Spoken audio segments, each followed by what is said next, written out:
wonderful greetings to all of you, my dearly beloved sons and daughters and brothers and sisters.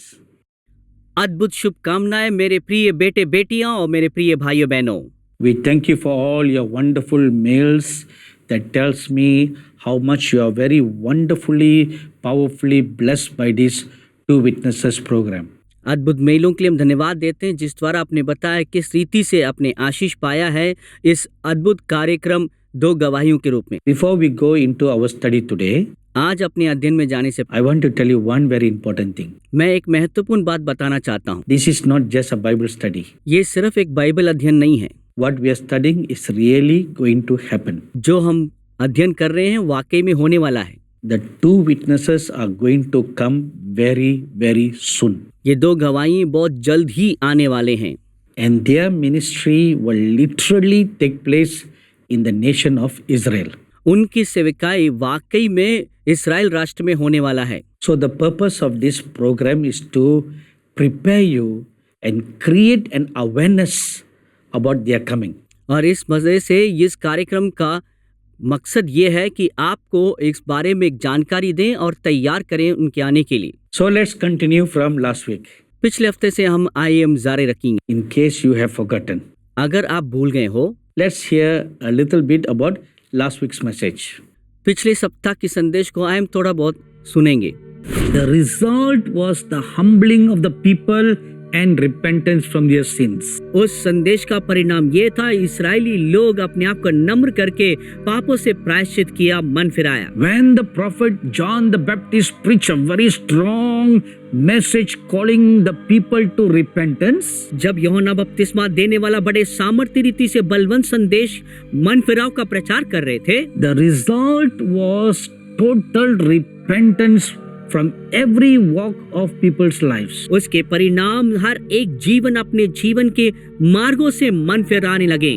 But when the two witnesses prophesy and preach such strong messages of repentance, मगर जब दो गवाही जो मन फिराव की संदेश जो बलवंत रीति से भविष्यवाणी करेंगे, प्रचार करेंगे, the result was not so positive like the ministries of the prophets Elijah and John the Baptist. मगर उसके परिणाम उतने सकारात्मक नहीं होंगे जैसे कि एलिया भविष्यवक्ता की और यूहन्ना बपतिस्मा देने वाले की सेविकाई में रहा. When people hear a strong message of repentance, जब लोग बलवंत संदेश सुनते हैं मन फिराव का, there will always be one of two reactions. दो प्रत्युत्तर में से कहीं कोई एक न एक तो होगा. Either they will be convicted of their sins and repent, हो सकता है वो अपने पाप के बारे में बोध पाए और मन फिराए, or they will be convicted of their sins but are enraged with anger. नहीं तो वो पाप की बोध तो पाएंगे मगर बड़े गुस्से से भड़कने लगेंगे. Because such people feel the condemnation of their own sins. क्योंकि ऐसे लोग अपने ही पाप की वो ताड़ना के बारे में बोध पाते हैं. So instead of humbling themselves, अपने आप को नम्र करने के बदले in anger they rebel. गुस्से में वो बलवा करने लगेंगे. Such was the reaction to the ministries of the two witnesses. ऐसा ही प्रतिक्रिया था इन दो गवाहों की सेवा के समय पर. So the people were tormented and they became angry and enraged. और लोग सताए गए, वो क्रोधित हुए और क्रोध में भड़कने लग गए. So what could they possibly do? तो वो ज्यादातर वो क्या कर सकते हैं? Looking at things happening in the present times in this world, इस वर्तमान में संसार में जो चीजें हो रही उसे देखते हुए they could raise an online protest signature campaign. हो सकता है ऑनलाइन में इस सब को दर्शाने वाली एक ऐसे झुंड को तैयार कर सकते हैं, कैंपेन कर सकते हैं. Or submit reports to their respective governments condemning these two witnesses and asking for their arrest. और अपने अपने सरकारों को इनके ऊपर दंड की ताड़ना देने लायक शिकायत करते हुए ये कह सकते हैं कि इन्हें गिरफ्तार किया जाए. Or people can stage protests against them in all their various countries. अपने अपने देश में इनके प्रति विरोध की एक बलवा की कार्य कर सकते हैं. No matter what they do, चाहे कुछ भी क्यों ना करें. Okay, now we shall continue with verse 6 concerning the way the two witnesses are going to do their ministry.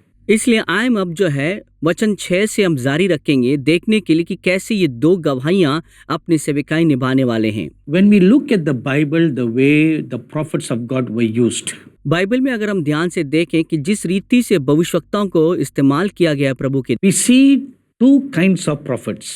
दो प्रकार के भविष्यवक्ताओं को हम देख सकते हैं। One kind of prophets were great demonstrators of the power of God. एक प्रकार की भविष्यवक्ता लोग परमेश्वर के बड़े सामर्थ को कार्य रूप दिखाने वाले लोग हैं। We see that the prophet Moses, Elijah, and Elisha come under that category. हम देखने पाते भविष्यवक्ता मूसा, एलिया और एलिशा इन भाग में वो आते हैं। Then we see another kind of category of prophets who just receive messages from God. दूसरे भाग के हम भविष्यवक्ताओं को देखते हैं, वे सिर्फ परमेश्वर के वचन को पाते हैं। The prophets Isaiah, Jeremiah, and all the minor prophets are like that. जैसे कि भविष्यवक्ता यशायाह, यिर्मयाह और सारे छोटे भविष्यवक्ता लोग वे सब ऐसे ही हैं। Then there is another third category. और एक तीसरी भाग के भविष्यवक्ता लोग हैं These prophets are called seers. और इन लोगों को दूरदर्शी कहते हैं। The prophet Daniel and Ezekiel come under that category. भविष्यवक्ता दानियल और हेजेकियल इस भाग में आते हैं। All the messages they receive from God, they see visions. हर एक संदेश उन्होंने परमेश्वर से पाया है, दर्शन के रूप में उन्होंने देखा है। Then there is another fourth category. और चौथी भाग का भविष्यवक्ता लोग हैं, They are like John the Baptist. वे यूहन्ना बपतिस्मा देने वाले के समान हैं। Messages that are very hot, deeply penetrating into the heart and rebuking of sins. ऐसे कठोर संदेश के साथ जो दिल की गहराई तक छिद देता है और उन्हें पाप बोध कर देता है। So we see four categories of prophets used in the Bible. इसलिए हम बाइबल में 4 प्रकार के भाग वाले भविष्यवक्ताओं को प्रभु ने इस्तेमाल किया हुआ देखते हैं। Now what about the two witnesses? अभी ये दो गवाहियों के बारे में क्या है? The ministry of the two prophets will be a blend like the ministry of the prophet Moses and the prophet Elijah. भविष्यवक्ता मूसा और एलिया की दोनों की सेवकाई की मिलावट के रूप में होगा इन दो गवाहियों की सेवकाई। Now let's read verse 6. आइए वचन 6 पढ़ेंगे। These have power to shut heaven so that no rain falls in the days of their prophecy, and they have power over waters to turn them to blood and to strike the earth with all plagues as often as they desire. इन्हें अधिकार है कि आकाश को बंद करें कि उनकी भविष्यवाणियों के दिनों में मेना बरसे, और उन्हें सब पानी पर अधिकार है कि उसे लहू बनाएं और जब जब चाहें तब तब पृथ्वी पर हर प्रकार की आपत्ति लाएं। In this scripture, we see two main points. इस भाग में हम 2 महत्वपूर्ण बिंदु को देखते हैं। These have power to shut heaven. इनके पास अधिकार होगा आकाश को बंद करने के लिए, And these have power to turn the waters to blood and to strike the earth with plagues. इनके पास अधिकार होगा पानी को लहू के रूप में बदल दें और पृथ्वी पर आपत्तियों को लाएं। If I ask you a question, who or which prophets in Bible history have done these two works? अगर मैं आपसे सवाल करूं बाइबल के इतिहास में कौन से ऐसे भविष्यवक्ता लोग थे इन कार्यों को किए हैं, From the youngest Sunday school kid up to the oldest people will very easily answer this question. छोटे बच्चे जो संडे स्कूल के हैं वहां से लेकर बुजुर्ग तक सब विश्वासी इसका उत्तर दे सकते हैं। And you will immediately jump up and say it is Elijah the prophet. आप तुरंत कूद कर बताएंगे कि वो एलिया भविष्यवक्ता है। And we read in the Bible like this. Bible में हम इस प्रकार पढ़ते हैं In 1 Kings chapter 17 verse 1. पहला राजा की पुस्तक के 17 अध्याय के पहला पद में, Luke chapter 4 verse 25. लू का रचित सुसमाचार 4 उसके 25वें पद में, And James chapter 5 verse 17. याकूब 5 अध्याय का 17 पद, How the prophet Elijah bounded the sky that it rained not during his days. कैसे एलिया भविष्यवक्ता ने आसमान को बंद कर दिया जिससे कि उनके सेवकाई के समय पर मेहना बरसे। You know, this man had tremendous power of God inside him. इस व्यक्ति के अंदर परमेश्वर के बहुतायत के सामर्थ भरा हुआ था। Whenever I read that passage, I'm just fascinated. जब कभी इस वचनों को पढ़ता मैं बहुत ही आकर्षित हो जाता हूँ। In 1 Kings chapter 17 verse 1 we read, पहला राजा 17 अध्याय के पहला पद में पढ़ते हैं, the prophet Elijah will meet King Ahab. भविष्यवक्ता एलिया आहाब राजा से मिलता है। He was supposed to be a godly king who worshipped the one true living God. उसे होना चाहिए था एक ईश्वर का भय मानने वाला राजा हो जो एकमात्र परमेश्वर की सेवा करता हो, But he married a wrong woman. मगर उसने गलत महिला से विवाह किया है। See, be careful whom you marry. इसलिए सतर्क रहिए आप जिससे विवाह करते हैं। Don't just simply go for how well educated they are. आप सिर्फ कितना वो पढ़े लिखे करके मत ध्यान दीजिए। Don't simply see that whether the girl is working and can earn money to supplement the family income. सिर्फ ये मत देखिए कि क्या वो महिला काम कर सकती है जिससे कि परिवार की जरूरतों को पूरा कर सके। Sadly, many people only look for such qualities. दुखदायी बात है, लोग इस प्रकार की योग्यता को ही देखते हैं। Most people never see whether the boy or the girl are really godly people. मगर बहुत से लोग इन चीजों को ध्यान नहीं देते हैं, क्या वो लड़का हो या लड़की हो, क्या परमेश्वर की भय मानने वाले लोग हों। So King Ahab married a very wicked woman. Raja Ahab एक बहुत ही दुष्ट महिला से शादी किया हुआ था। As far as he and his wife relationship was concerned, it was good. जहाँ तक कि वो और उनके पत्नी के आपस की जो रिश्ता था वो अच्छा था, But his wife's background is not good. मगर उनकी पत्नी की पृष्ठभूमि अच्छा नहीं है। Do you know who he married? आप जानते हैं वो किससे उन्होंने विवाह किया है? That name is very famous in the Bible. और वो नाम बाइबल में बहुत ही प्रसिद्ध है। Some people get so scared when they hear that name. कुछ लोग उससे नाम सुनते ही घबरा जाते हैं। He married Jezebel. उन्होंने एजेबेल से विवाह किया हुआ था And she brought in worship of idols into Israel. उसने इस्राएल के अंदर मूर्ति पूजाओं को ले आई And she brought in 850 false prophets to fill Israel. और उसने 850 झूठे भविष्यवक्ताओं को ले आया ताकि इस्राएल को भर जाए। The whole nation of Israel turned away from worshipping the true God to worship idols, all because of this one woman. संपूर्ण इस्राएल जीवित परमेश्वर की सेवा करने में से पलटकर मूर्ति पूजा करने लग गए हैं, वो इस महिला के द्वारा था। So one more time I tell you, इसलिए एक और बार मैं आपको बताता हूँ, don't marry the wrong girl or don't marry the wrong boy. इसीलिए गलत लड़की या लड़के से आप शादी ना करें। If you marry the right life partner, they will push you up towards God. अगर आप सही सहयोगी से आप विवाह करते हैं तो आपको परमेश्वर की ओर ऊंचा उठाएंगे। If you marry the wrong life partner, they'll pull you down and eventually even go to hell. अगर आप गलत अपने सहयोग से विवाह करेंगे वो आपको खींच के नीचे गिराएंगे, यहाँ तक कि नरक ले जाएंगे। So in the midst of such idolatrous worship that was going on in Israel, जैसे कि अब इस प्रकार की मूर्ति पूजाओं के कार्य जो इस्राएल में चल रहा था, the prophet Elijah comes and looks boldly at King Ahab. तब भविष्यवक्ता एलिया आता है और आहाब राजा से साहसपूर्वक सामना करता है। And he tells the king the sins that he's doing. उस राजा से जो पाप कर रहा है उस विषय में बताता है And then he said, I'll give you a sign that I'm sent by God. और कहता है कि मैं ऐसे चिन्ह दिखाऊंगा कि मैं परमेश्वर के द्वारा भेजा गया हूँ। I now bind the clouds. मैं अब आकाश को बंद करता हूँ, It will not rain वो बारिश नहीं बरसाएगी until I say it will not rain. जब तक मैं नहीं बोलूंगा तब तक वो बरसात नहीं बरसाएगा। Wow. कितनी अद्भुत है। Look at the power of this man. इस व्यक्ति का उस सामर्थ को देखिए। Until I say it will not rain. जब तक मैं नहीं कहूंगा तब तक ये मेघ नहीं बरसाएगा। And the Bible tells us it did not rain for 3.5 years.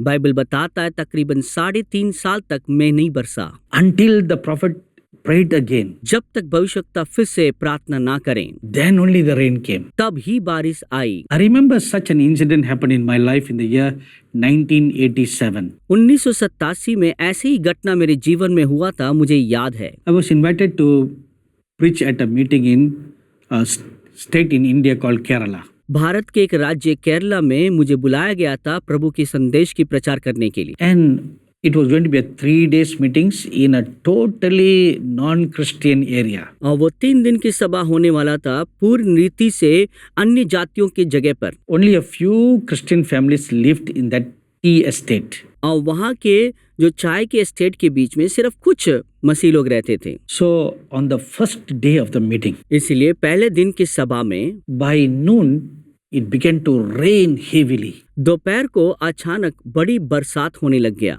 The organizers had planned the meeting in an open field. आयोजकों ने खुले मैदान में उस सभा को आयोजित किया हुआ था। So if it rains so heavily, who will come to the meeting? अगर ऐसे भारी बरसात बरसेगा तो कौन आएंगे उस सेविकाई में? So nobody will come, right? कोई भी नहीं आएगा ना। That's what happened. ऐसा ही हुआ। So when I came to that ground during when the meeting started, जब वो सभा शुरुआत हुआ तो तब मैं उस मैदान में आया। only very few Christians were in the field. कुछ मसीह लोग ही उस मैदान में थे।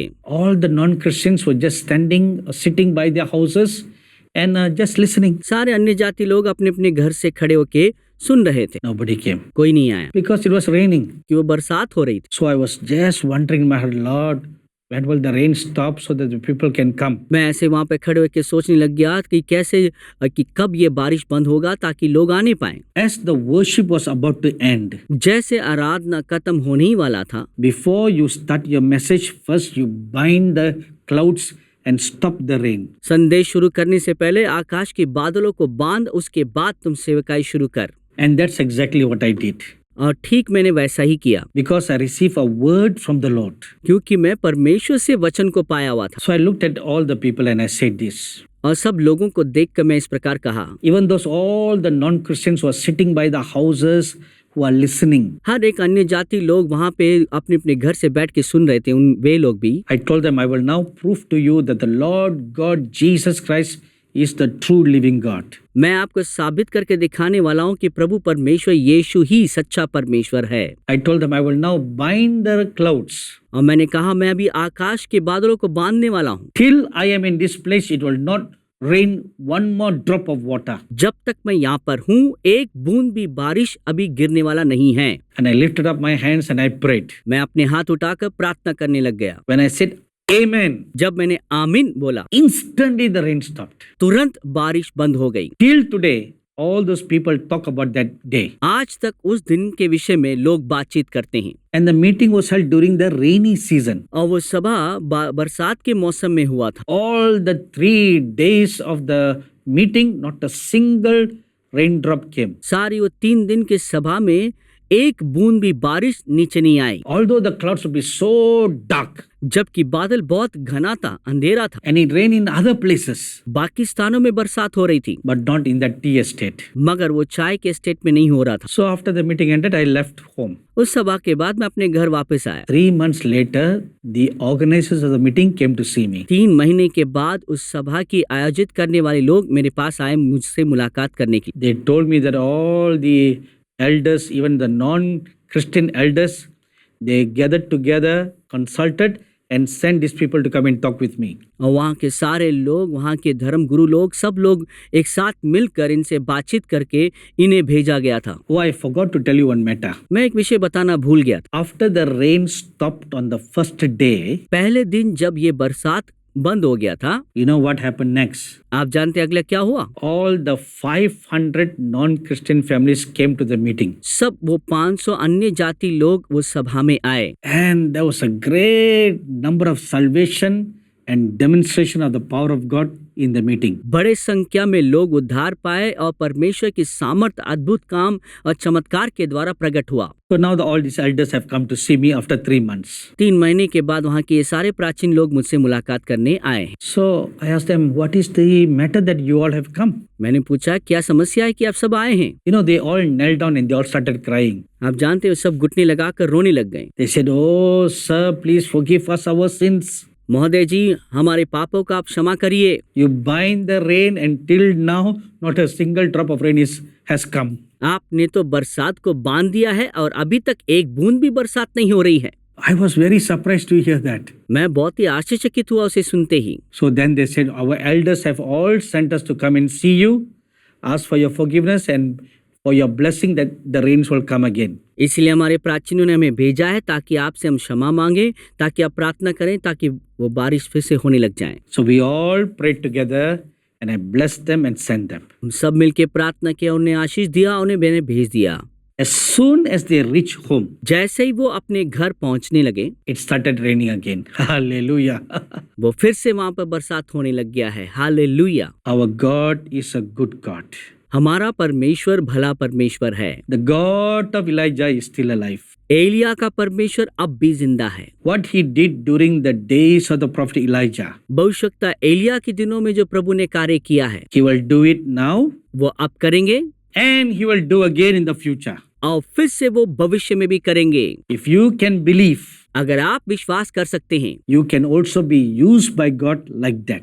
आप भी इसी रीति से परमेश्वर के द्वारा इस्तेमाल किए जाएंगे। Amen. आमीन। So you do one thing. इसलिए आप एक कार्य करिए, You pray. प्रार्थना करिए। Lord, I want to be part of the company of Elijah. प्रभु, मैं एलिया के झुंड के भाग होना चाहता हूँ। And raise me up, Lord.